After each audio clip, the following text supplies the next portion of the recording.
Hey VC, what's up? It's me, yours truly. I am back to post a quick video here.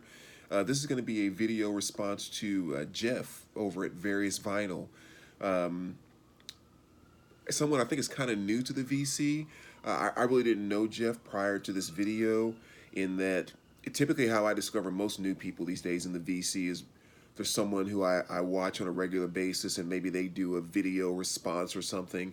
And that's kind of what happened. Someone had done a response to a question that Jeff had, and I kind of followed it back to his channel and, had a chance to subscribe and kind of looking forward to getting to know him and checking out his stuff. So I'll try to remember to go in and put a link down below so you guys can kind of go check out Jeff's stuff and subscribe to his channel as well. But I really jumped on board because I liked the question that he asked, which was kind of cool, made me think a little bit. And his question simply was, or he asked us to share 10 albums that we felt were really really good pressings, having nothing to do with whether it's your favorite album to listen to, if it's your favorite band, your favorite songs. That should have almost no bearing on it whatsoever. It's just the quality of the pressing and how the album sounds and blah blah blah. So, so yeah, it was kind of good because it made me think a little bit. I've well, I won't go into that part, but yeah. So I went in and kind of picked out 10 that I kind of stood out. Just always recall them being great sounding albums, and I just want to kind of share them with you. So let's just jump right in. Excuse me. I know I'm a little nasally too, so forgive me. But first one here is Alphaville, and this is Forever Young, and this is actually the recent reissue of this, and this album really does sound fantastic. I remember I was extremely impressed by it when I put it on and spun it the first time. I got it just maybe few months ago or something like that. Hasn't been too long, but yeah, I mean, I don't think they could have done any better job than they did. So definitely a wonderful pressing there in terms of sound quality. Another one here, which is Stone Temple Pilots Core, and this is the music on vinyl pressing. And I've owned a copy of the Atlantic original pressing, and I've also obviously owned the music on vinyl. And quite frankly, both of them sound amazing. You will not be disappointed grabbing either one of those. And music on vinyl too is just kind of one of those things where anytime you buy music on vinyl pressing, you know you're going to get a fantastic pressing, whatever that album is. That they are extremely consistent, which is why I try not to pull more than one music on vinyl, because I could pretty much pull my entire MOV section and say those were all fantastic pressings. But this is definitely the one that kind of stands out the most. Again, it sounds absolutely great, and it certainly doesn't hurt that it's such a heavy, punchy type of album. And again, with the quality of the music on vinyl pressings, this you will not be disappointed in any way with that. Excuse me. And this is an early Capitol pressing of Heart on Dreamboat Annie. And again, this is just one of those albums just always stood out to me, that when you put it on, it just sounds fantastic. And of course, you have the great songs like Magic Man, Crazy on You, and all that type of stuff on here as well. But excuse me, there were a couple of Fleetwood Mac albums I thought about pulling, but again, when it just comes to how perfect the pressing was, I just kind of felt Heart to Dreamboat Annie is pressed about as perfect as you're going to get. So another really good one that sticks out.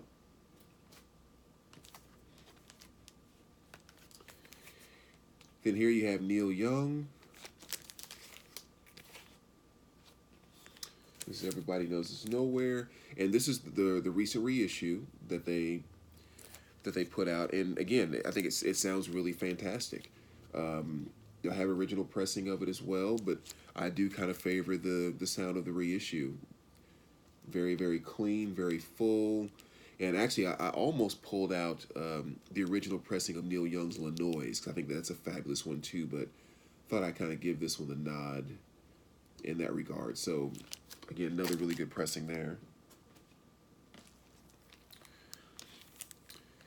All right, and then here we have Tom Petty, The Heartbreakers, Greatest Hits.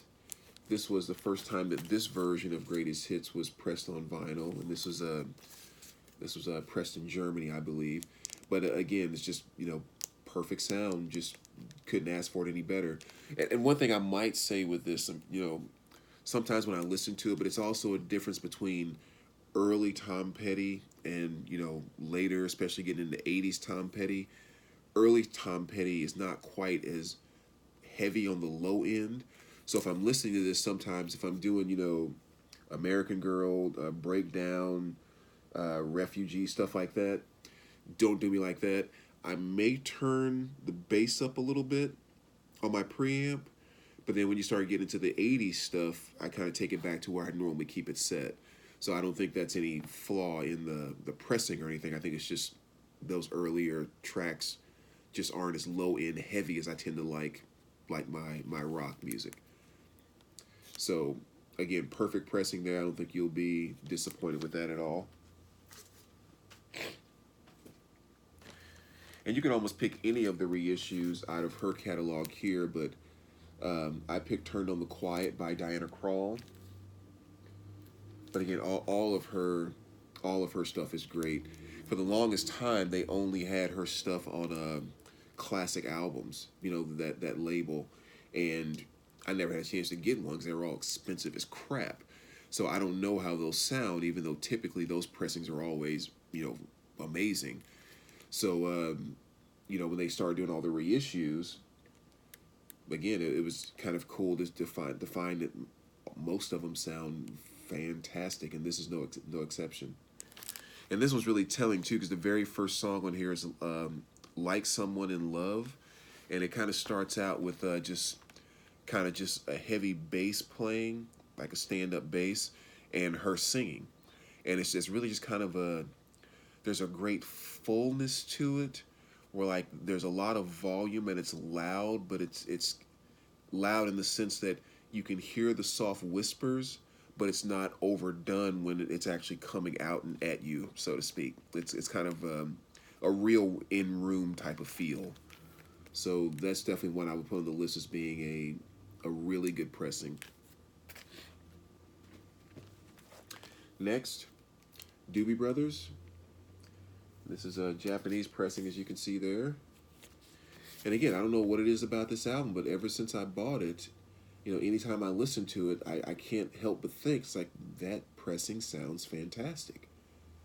It's just kind of crisp, and it's I don't know, it's, you know, the Doobie Brothers are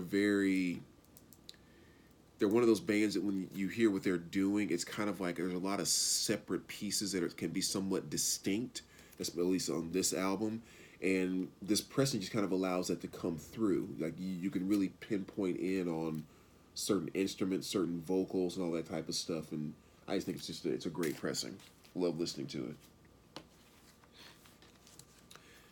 And I only pulled out one of these as well because, again, pretty much anything you pull out on Mo-Fi, for the most part, 99% of the time, it's going to be a fantastic sounding pressing. That's one of the things that makes them and music on vinyl so great, is their consistency. But this is Carole King's Tapestry, and I do think the music. I'm sorry, the Mo-Fi pressing does sound better than the original pressing on this particular album. So that's definitely one that sounds fantastic. Excuse me. And then the last two, Third Eye Blind. This was actually probably one of the first albums I thought about when I started pulling for this video. And this is the pressing that they sold off their website. So I think they've done another reissue. I don't keep on top of like how many different pressings and stuff, so I'm not very versed in all that stuff. But I think they did one or two pressings after this one. But yeah, this is the one that they sold exclusively on their website. And again, it sounds great. Very clean, very full. You know, I think the album just really captured very well. And yeah, just fantastic pressing. You will not be disappointed with that. And the last one here I pulled, it's actually this here, which is 5 Years, a David Bowie box set.